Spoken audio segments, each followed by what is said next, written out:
The transfer window is just hours away from opening and already deals are very close to being completed. Today we are going to be ranking some deals that are pretty much done and other rumours that have hit the internet over the last 7 days. Let's start with the huge news that Antoine Semenyo is of course on his way to join Manchester City for £65 million. That was the release clause. How do we think he's going to fit? Is it a good signing? Has he made the right decision picking City? Well, I think it's quite interesting. He's made this decision in January. Of course, the release clause dropped by £5 million in the summer, and I do feel like in the summer, he might well have had the option of joining an Arsenal. Of course, he's an Arsenal boyhood fan.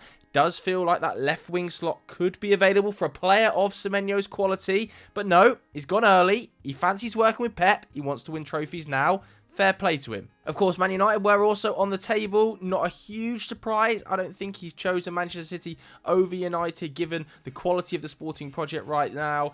The fact that Pep Guardiola's there. They're far more likely to win major silverware in the upcoming seasons. Manchester United would have felt like a slightly weird fit as well. Where would he have played? I know that the club sort of put out statements that he wasn't going to come in as a wing-back. He was going to come in as one of the forward men. But then if that's the case, does Mbumo get dropped? It didn't really make sense, did it? But Man City, let's talk about that now. Because you look at City, and it's a pretty similar story. Haaland has the centre-forward spot locked down. Foden is a guaranteed starter at this stage. Cherki has pretty much made himself undroppable in recent weeks. And Jeremy Doku has been one of the best wingers in the league. So where does he start? Does the system get adapted? Does he start over Jeremy Doku? Does he get rotated in and out the side? I don't think he's a guaranteed starter coming into that 11, given the form of Cherki and the quality of Jeremy Doku. But what it does add, when you have Marmoush, Semenyo, Doku as wide options, it completely changes the complexion of the depth of squad for multiple competitions. They have now got, for sure, the best attacking depth in the Premier League of any side. And that's before they sell, potentially Oscar Bobb, who we're going to come on to talk about. And it also adds a really different profile to that Manchester City side in terms of his wide goal scoring. Only Igor Thiago and Erling Haaland have scored more goals in the Premier League so far this campaign, but this is a number that goes back across last season as well. His two-footed nature means he can play on either side. I think you've seen an adaptation from Pep Guardiola in recent seasons to want more pace, power and physicality in his team. That's exactly what Semenyo adds right now. This is a guaranteed hit for me. I mean, it's basically a wow. To be able to get a player of Semenyo's caliber on the form Semenyo's in mid-season, when you're in a title race, I actually think it does change the complexion of the title race a little bit. Arsenal could well have moved for Semenyo. They either didn't have the finances or chose not to, chose to trust Trossard, chose to trust Martinelli and Eze.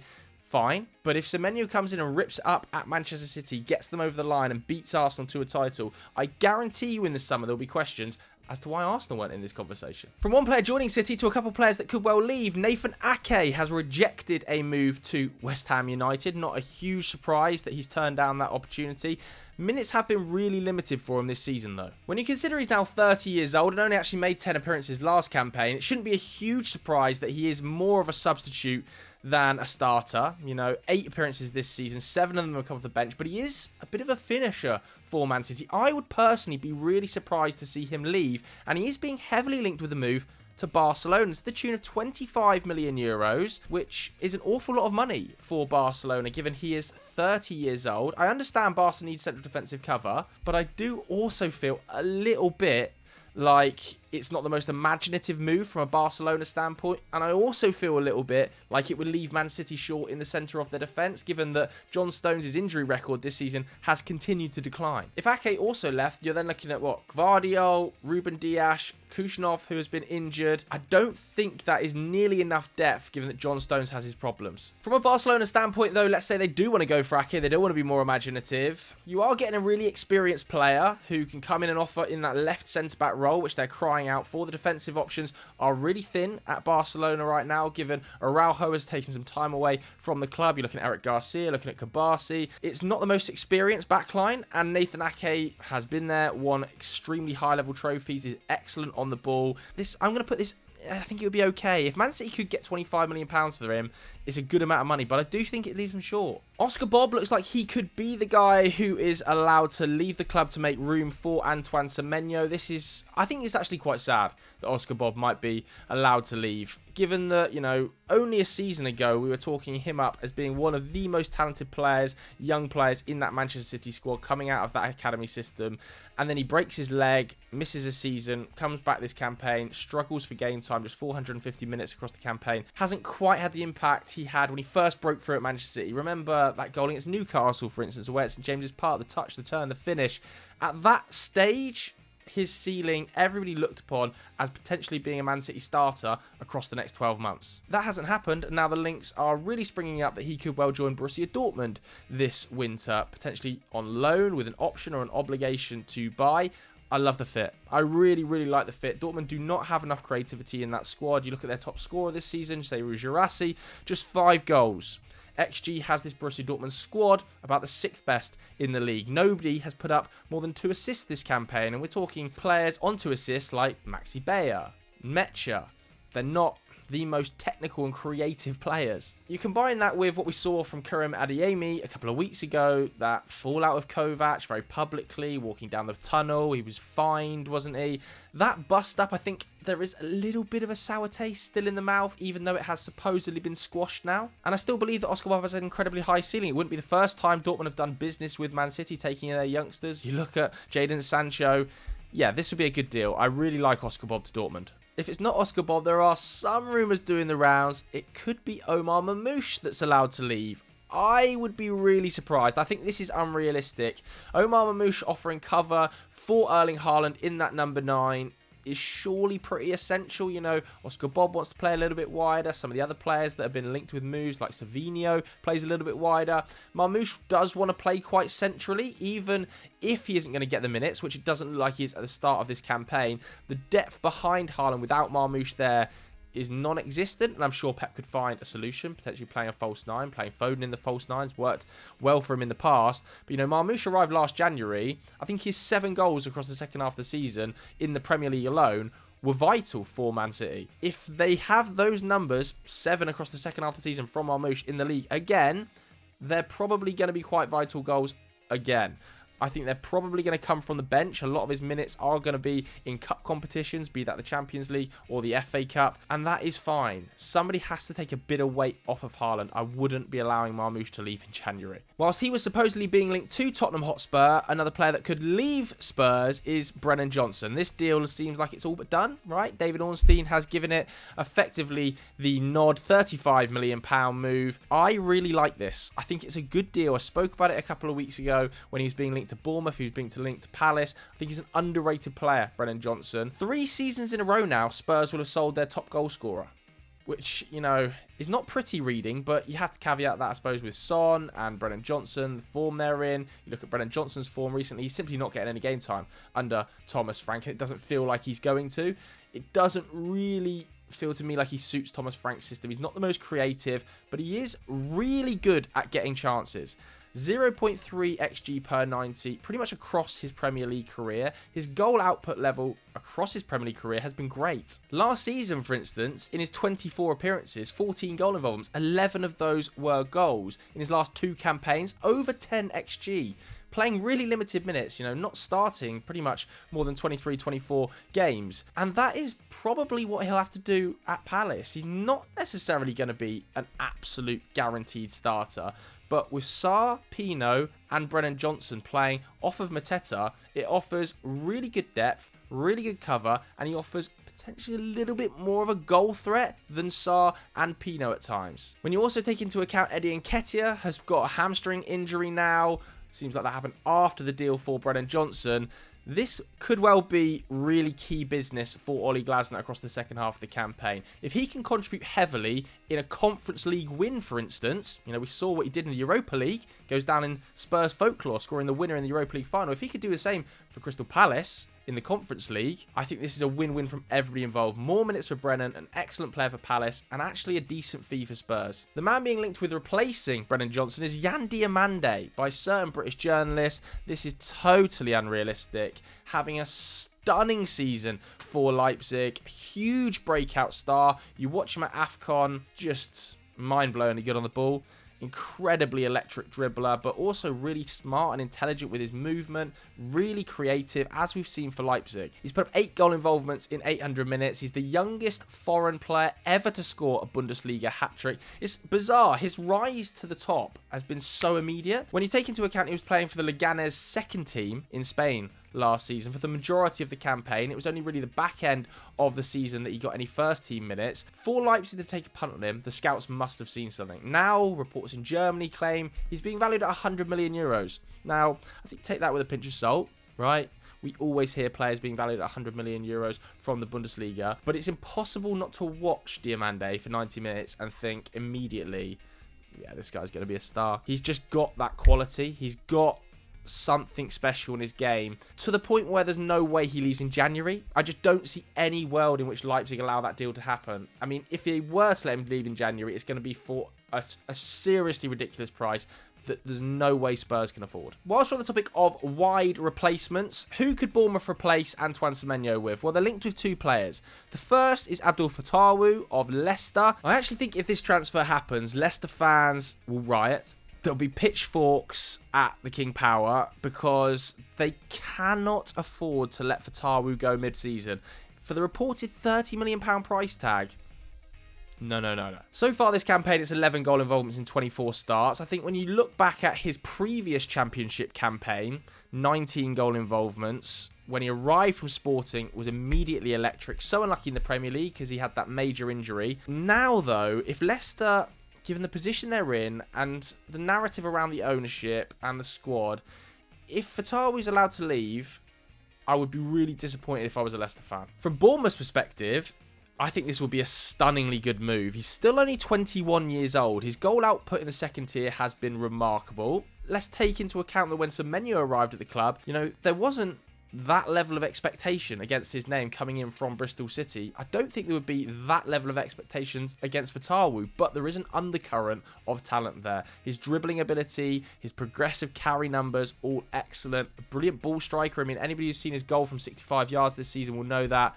This would be a really good deal if Bournemouth can get it done. It would be a terrible deal for Leicester, though. The other rumour is that they could take Ethan Nwaneri on loan for the second half of the campaign. Now, I don't see Nwaneri being a direct replacement for Antoine Semenyo. They're extremely different styles of players. Semenyo is far more direct, far more of a dribbler, far more powerful. Nwaneri wants to operate in between the lines. Having said that, is there an option here to bring in Fatawu out wide and Ethan Nwaneri as a creator in that 10 space? Because I do still think Bournemouth need creative forces. Because last night against Chelsea was the 10th game in a row they have gone winless. That slump has got to stop. And when you lose a player of Semenyo's quality and you're on a 10-game winless run, I think the player who comes in has to hit the ground running immediately. If Fatawu can't do that, by having Nwaneri as well on loan, you would really, really go a long way to cover a few bases. From Arsenal's perspective, though, do they want to let him go? I think you need depth. When you're in a Premier League race, you're in a title race, you're in a Champions League race, you're in the Carabao Cup still, an FA Cup is on the table. Do you want to be letting players like Ethan Nwaneri go out on loan? I know it's a big benefit for his career potentially, but I think that's something you probably look at in the summer. If I was Arsenal, I would just be saying, sorry, Ethan, we need you here. You're staying. But I'm looking at this from a Bournemouth perspective. I think it would be a good deal. Ruben Neves' name still being linked to Manchester United, who are apparently looking for midfield options. We're going to talk about Conor Gallagher being linked with the club in just a second. Neves obviously is still playing in Saudi. He only has 6 months left on his contract, and he's still only 28. Now, I think the issue United are going to have here is that he is a vital player for Al Hilal. They are not going to want to let him leave his contract early unless they are paid a significant amount of money, which Man United aren't going to want to do because he only has 6 months left on his deal. There are huge positives to this move, though. I look at that Man United midfield last night. It was just so thin. The options on the bench are non-existent. The ball progression, really non-existent. And there is a total lack of comfort in deep areas. We've said this in the past, haven't we? Without Bruno there, who can progress the ball from A to B? Who can get it into the feet of those 10s? Who can get it into the feet of Cunha quickly? They don't really exist. And if there's one thing you can say for Ruben Neves, is that he's a monster pass progressor. Over 8 per 90 when he was at Wolves, in the top 10% of European defensive midfielders. Really comfortable on the ball. And I think he's almost being underrated athletically. His tackle and interception numbers were massive at Wolves. He's a real leader in the dressing room, captained Wolves, captained Porto, one of the youngest ever Champions League captains. I can only see positives about Ruben Neves joining Manchester United. The Portuguese connection, the leadership, the passing, the experience of playing in the Premier League in the past, the low fee. What's the drawback here? I think this is a really, really strong option for United. The other option is Conor Gallagher. Now, it looks increasingly likely he's going to leave Atletico Madrid. The minutes haven't been there so far this season. 600 minutes. I think 80 or 90% of his appearances have come off the bench. In fact, 14 of the appearances have come off the bench so far this campaign in all competitions. He's quietly effective when he comes off the bench, but we've seen things in recent weeks like him being subbed on, then being subbed off. I just think he probably wants to get back to England. Is Manchester United the right fit? Well, they had a loan offer rejected for him in the summer, so clearly the interest is long-standing. Is there a likelihood of him leaving on loan? I don't see it. Why would Atletico Madrid allow Conor Gallagher to leave on loan when they're battling on multiple competitions? This would surely have to be a permanent deal. And are Man United going to front up the cash needed to get Conor Gallagher through the door? I don't think so. You also have to combine that with, would he even be a good fit? He's not naturally a number 6, and that is clearly what Manchester United need. Now, I think there is the argument to be made that the number 6 market is a summer market. The players they want, Anderson, Wharton, Baleba, one of those 3 names, is not obtainable in the winter window. So why spend your money on a number 6 in the winter window that has no long-term future and is going to be replaced by one of those 3 guys when they arrive in the summer? The other argument you would make, though, is that Conor Gallagher wants to play as an 8. Bruno's there. Cobby's there as a 10. You look at Cunha, Mason Mount, and Bumo. I don't really understand the fit of where he would play. Obviously, he would come in as depth. Fine. But in the number 8, when everybody's back and available, I think we've got enough depth there for at least the second half of the season until you can address in the long term in the summer. Strand Larsen looks increasingly likely to leave Wolves, doesn't he? Not starting at the moment. The attitude issues have really not resonated well with the fans. They seem constantly perturbed by his work rate. Been replaced by Tolu in the starting 11. Could he go to West Ham? For me, this would be a little bit like a, what the hell is going on? This is a player who nearly joined Newcastle for £60 million. How much is he going to cost? Can West Ham afford him? They desperately need a goal-scoring number 9.